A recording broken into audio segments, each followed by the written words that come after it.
ತಾವು ಹೊಸ ಪಕ್ಷ ಕಟ್ಟಿದ್ರು ಸರ್, ಶುಭವಾಗಲಿ ಅಂತ ಹೇಳಿದ್ದಾರೆ ಸರ್. ಯಾರ್ರೀ? ವಿಜಯೇಂದ್ರ. ಅವ ಆದಷ್ಟು ಬೇಗನೆ ಪಕ್ಷದ ಹುದ್ದೆಯಿಂದ ತೆಳೆದಿಳಿದ್ರೆ ಶುಭವಾಗ್ತದೆ ಬಿಜೆಪಿಗೆ ಅಂತ ನನಗೆ ಅನ್ನಿಸ್ತದೆ. ಸರ್, ರಾಜಕಾರಣದಲ್ಲಿ ಸರ್ ತಮ್ಮ ಕೇಳ್ದಂಗೆ ಮುಂದೆ ಈ ಕ್ರಾಂತಿ ಅಂದ್ರು ಸರ್, ನವೆಂಬರ್ ಮುಗಿತಾ ಬಂತ, ಕ್ರಾಂತಿ ಆಗುತ್ತೋ ಅದು ಕ್ರಾಂತಿ ಮಾತಲ್ಲೇ ಉಳಿದೆ ನೋಡ್ರಿ. ಈಗ ಕ್ರಾಂತಿ ಅಂದವ್ರು ಯಾರು? ಕಾಂಗ್ರೆಸ್ನವ್ರೆ, ಬಿ ಜೆ ಪಿಯವ್ರು ಏನಂದಿಲ್ಲ, ಯಾರು ಅಂದಿಲ್ಲ. ಅವರೊಳ್ಳೆ ರಾಜಣ್ಣ ಅವರು ಮೇಲಿಂದ ಮೇಲೆ ಹೇಳ್ತಿದ್ರು ಕರ್ನಾಟಕದಲ್ಲಿ ನವೆಂಬರ್ ಕ್ರಾಂತಿ ಆಗ್ತದತ್ತೆ.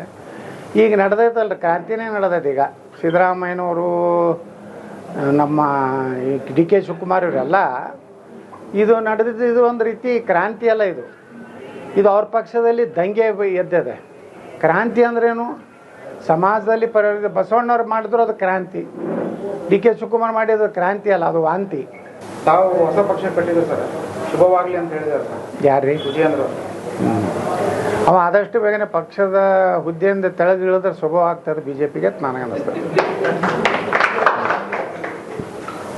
ಸರ್, ರಾಜಕಾರಣದಲ್ಲಿ ಸರ್ ತಮ್ಮ ಕೇಳ್ದಂಗೆ ಮುಂದೆ ಈ ಕ್ರಾಂತಿ ಅಂದ್ರು ಸರ್, ನವೆಂಬರ್ ಮುಗಿತಾ ಬಂತ, ಕ್ರಾಂತಿ ಆಗುತ್ತೋ ಅದು ಕ್ರಾಂತಿ ಮಾತಲ್ಲೇ ಉಳಿದೆ ನೋಡ್ರಿ. ಈಗ ಕ್ರಾಂತಿ ಅಂದವ್ರು ಯಾರು? ಕಾಂಗ್ರೆಸ್ನವ್ರೆ, ಬಿ ಜೆ ಪಿಯವ್ರು ಏನಂದಿಲ್ಲ, ಯಾರು ಅಂದಿಲ್ಲ. ಅವರೊಳ್ಳೆ ರಾಜಣ್ಣ ಅವರು ಮೇಲಿಂದ ಮೇಲೆ ಹೇಳ್ತಿದ್ರು ಕರ್ನಾಟಕದಲ್ಲಿ ನವೆಂಬರ್ ಕ್ರಾಂತಿ ಆಗ್ತದತ್ತೆ.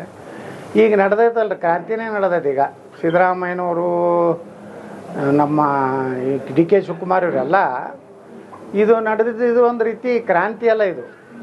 ಇದು ಅವ್ರ ಪಕ್ಷದಲ್ಲಿ ದಂಗೆ ಎದ್ದಿದೆ. ಕ್ರಾಂತಿ ಅಂದ್ರೇನು? ಸಮಾಜದಲ್ಲಿ ಬಸವಣ್ಣವ್ರು ಮಾಡಿದ್ರು ಅದು ಕ್ರಾಂತಿ, ಡಿ ಕೆ ಶಿವಕುಮಾರ್ ಮಾಡಿದ್ರು ಕ್ರಾಂತಿ ಅಲ್ಲ, ಅದು ವಾಂತಿ.